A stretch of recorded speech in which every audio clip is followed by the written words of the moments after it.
What's the absolute bare minimum you should be doing in your author business? I'm going to give you 3 specific things you could set up today to make sure you're at least getting these done. If you're at least doing these, then you'll know you're on the right track.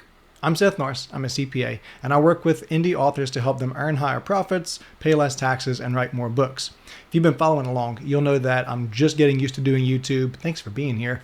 And I'm trying to figure out the best layout for videos. So if you'll notice that I changed the position of my camera, moved some things around. Let me know what you think, if this is better than what I had before, if it's worse than what I had before, or what's more likely is that you really don't care and I'm just overthinking this whole thing. Before we jump too far into things, I do want to tease a thing that we're doing.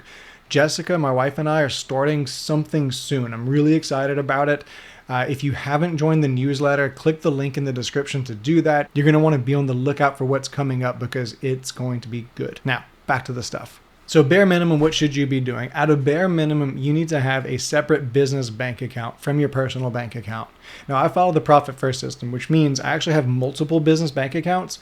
But at a bare minimum, you need to at least have one. You need to have one where your income from the business and all your expenses are coming in and out of that is not your personal bank account that you use for all your day-to-day stuff. And there's 3 main reasons why I suggest having a separate business bank account. First off, when it comes to figuring out taxes, it's way easier if you have a separate business bank account. Even if you're not doing any kind of bookkeeping, then at least at the end of the year, you could download a CSV or an Excel file from your online banking to get all your business transactions, put the categories where those expenses were, and give that to your CPA to prepare your tax return. It's a better starting point than just saying, I don't know, here's all my personal stuff, figure it out. Second reason is it helps you show that you have the intent to make a profit.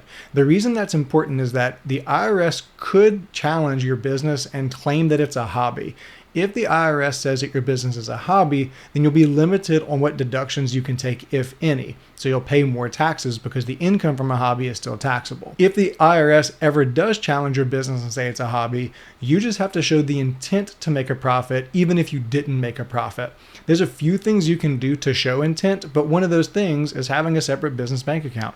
Typically, if you just have a hobby, you're not setting up a separate business bank account to track income and expenses. So a separate business bank account will go a long way in showing that you had the intent to make a profit and that you're allowed those deductions. Third, now I'm not an attorney, so I can't give legal advice, but if you have an LLC, then having a separate business bank account could further help separate your business assets from your personal assets so that your liability protection that you get from the LLC is more effective. Again, not an attorney, but it won't hurt to have those separated. Now you might be asking, what do you do if you're not making any money yet from your author business, but you have expenses? You can open a separate business bank account, but it's going to have $0 in it. So how do you actually pay for expenses from there if there's no money? You can fund that business bank account with personal funds, and that's what I'd recommend. You need to sit down and look at your finances and figure out how much of your personal money you're willing to put upfront into your business to get things going, because you will have upfront costs before you start earning any money in your business. By doing it this way, it actually helps you to see how much money you're spending on your business before earning $1 so that you can know how much you need to actually sell to break even on the money that you've put into the business. And don't worry about tax implications of this. Whenever you put your own personal money into a business, you're not paying taxes on that as income. Just make sure whenever you're doing your bookkeeping or you're categorizing things that you indicate that that deposit was from you personally and it was like a personal contribution into the business, so that whenever your CPA or tax preparer is looking at things, they don't pick that up as income. You might also be wondering, what do you do about those expenses that seem like they might be personal, but maybe they're business related?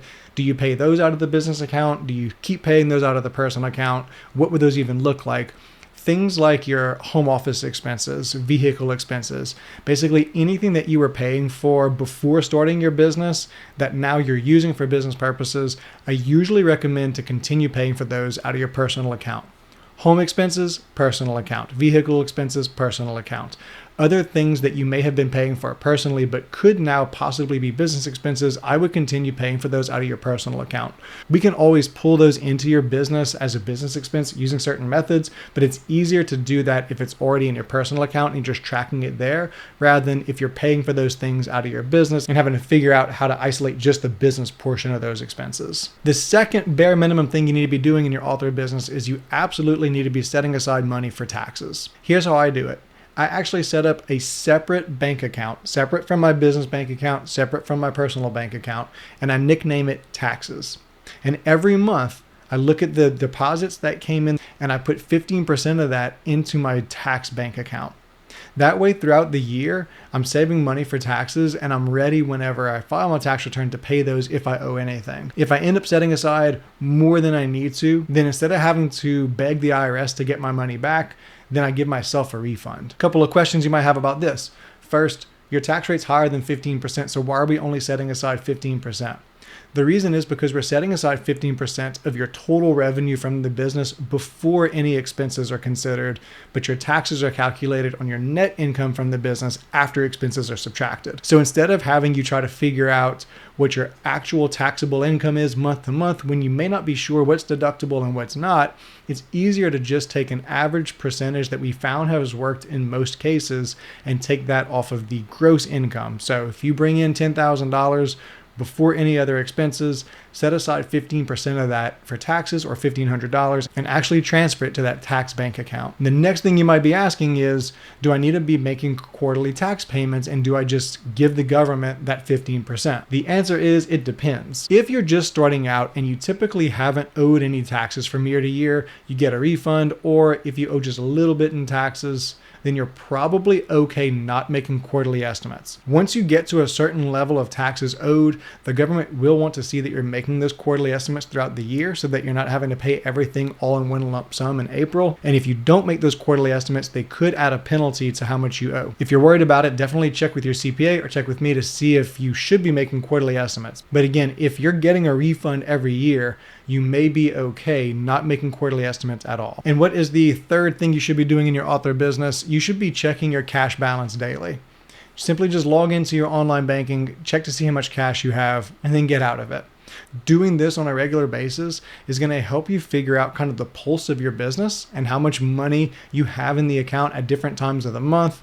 And it'll also help you to notice when more money comes out than you expected, or hopefully when more money comes in than you were anticipating. As you get into that habit of checking your cash balance daily, you're going to start to remember the timing of when expenses come out. So you'll kind of have an idea of what your cash balance needs to be at different points of the month in order to cover the expenses that are coming up. And then if you log in and see that your cash balance isn't enough to cover those expenses, then you can start to pivot and make plans before it happens rather than overdrawing that account. So again, there's a lot of other things you could be doing on a regular basis in your business. There's other numbers, other metrics, other reports that you could be looking at, other strategies that you could be employing. But if you just want to make sure that you've got some bare minimum things in place to get you started, these three are a good place to start. Let me know in the comments if you're doing any of these already and if you found that they've been helpful for you, or if there's other things that you found have been really helpful that you'd like to share with other people.